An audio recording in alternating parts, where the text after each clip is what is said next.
President Biden's biggest problem for 2024 isn't high inflation. It's not the continued disregard for Social Security, SSI, SSDI, VA benefits, or even homeless veterans. It's not the wars that are happening between Ukraine, Russia, Israel, Hamas, or even the conflict between China and Taiwan. The biggest problem for the Biden administration, together with Democrats in office, is that they're doing their utmost best to maintain this positive image to the American people. Meanwhile, at the same time, doing pretty much everything in their power to convince us that the problems that we all face today, they should be put on the shoulders of Republicans, as well as former President Donald Trump. Now, I really believe it's important that you see this through the end because this is going to affect every single American here at home, especially since these are facts that you absolutely need to be in the know about. There is more bad news for Biden. A new Monmouth University poll showed the president's approval rating at a record low, just 34%, saying they approve of his performance in the White House.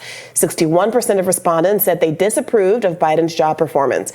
This drop in approval is buoyed by declines in support from Democrats and independents, and voters also give POTUS poor marks on several key policy issues, namely inflation and immigration, with just over 2 in 3 disapproving of the president's performance on immigration at 69% and inflation at 68%. As you guys can see, a lot of people are disappointed with President Biden's performance in office thus far. And to make matters worse, we are less than 1 year before voting in the next president of the United States of America. I want to just take a quick poll here, guys. Do you guys approve of the president's performance since he took office? Comment a 1 if you think he's just doing amazing work for the American people, and comment 2 if you think that he's just done an awful job for all of us. And while you think about it, make sure to hit the like button for the video. I really appreciate the support, and share this video with everyone you know, and consider being a part of this amazing community by subscribing to the channel. I really appreciate it, guys. And if you own a home, make sure your home is protected. Get your free home warranty quote. There's a link in the description down below this video.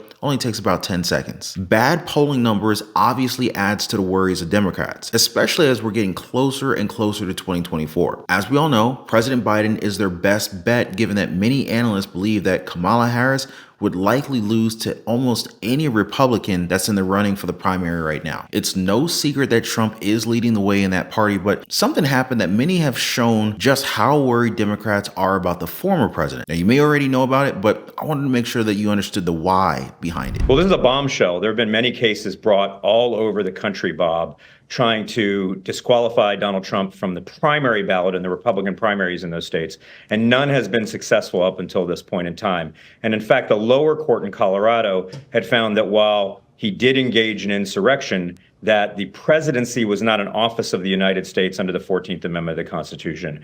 A 4-3 decision here in the Colorado Supreme Court found that it was an office that was contemplated by the 14th Amendment, the presidency was, that the former president did engage in insurrection and that his speech was not protected by the First Amendment, and that therefore under Colorado state law, since he was not a qualified candidate, he needed to be removed from the primary ballot for the upcoming Colorado Republican primary. That's right, folks. Trump will not be included in the ballots for the Republican primary in Colorado. Although I'm not sure if that's going to stop supporters from writing his name onto the ballot, since these almost always have the space at the bottom for write-ins. Not sure if the voting machines will count them, but it's important to see that this is a huge deal. Well, believe it or not, it's a big deal because of what we're hearing in Moscow. Now, of course, you're probably wondering, what does Putin have to do with this, right? Well, he just said, hey, we're ready to talk about Ukraine now. And if you're wondering who he's ready to talk to, he says that he's prepared to talk to Ukraine, the US, and Europe about the future of Ukraine. Putin has been willing to talk for some time now regarding peace in Ukraine. But here's what you need to think about given what Democrats and the Biden administration is doing. But Western officials are saying that he could be waiting for the US presidential election next year before making a genuine effort. He wants to know who's in the White House before committing. Now, don't get me wrong though. I'm not saying that Putin is the lesser evil here. There's nothing as bad as war, but he's now opening the talks for peace, although he's probably still going to be looking out for their own best interests first. So how does this relate to Trump? Well, do any of you see Putin talking to President Biden about peace in the Ukraine? Especially with the billions of taxpayer dollars and money that he sent over there along with our weapons? Trump has repeatedly said that it would take him 24 hours to create peace in the Ukraine. Now you gotta wonder, is the negotiation table open only for the former president and not for the current president, Joe Biden? And here's something that all of us should know about. The White House is planning yet another aid package for the Ukraine. And I know that, we all have problems here at home. I hear you guys, but I'm just delivering the message here, okay, guys? The aim is to send this aid right before 2024, and if it's not done,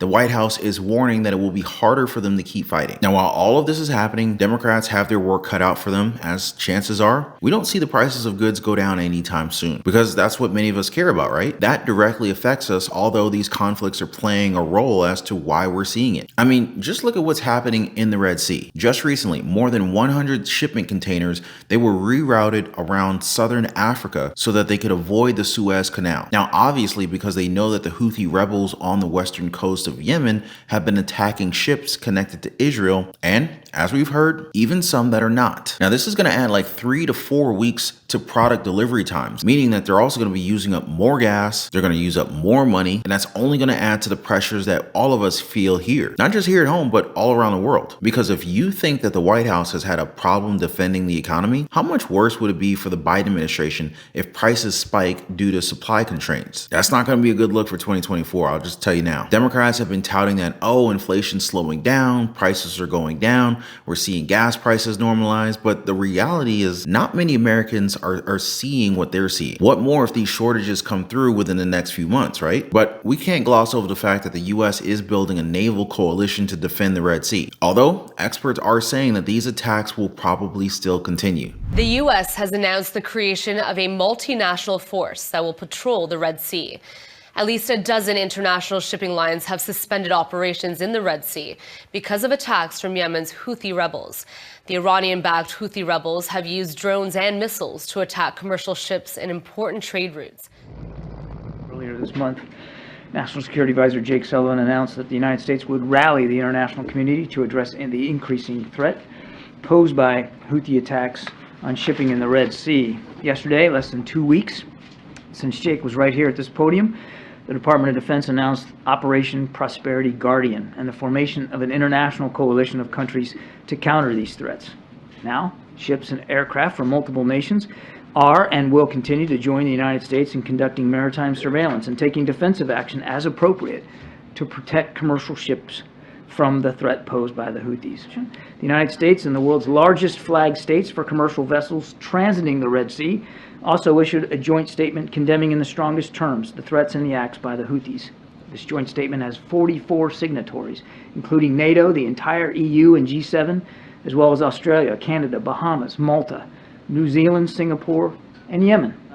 Bottom line is, these attacks have to stop. They need to stop. They're unacceptable. The United States, our allies and our partners, will do what we have to do to counter these threats and to protect these ships. But what are your thoughts on this, guys? It's insane to think that something that's happening thousands of miles away from us can affect our wallets. And if the Biden administration does nothing about it, there's a huge probability that it affects how people will vote in 2024. Make sure you guys share your opinions down below. And before I go, I want to thank you guys for being here. Keep safe, and I'll see you on the next video.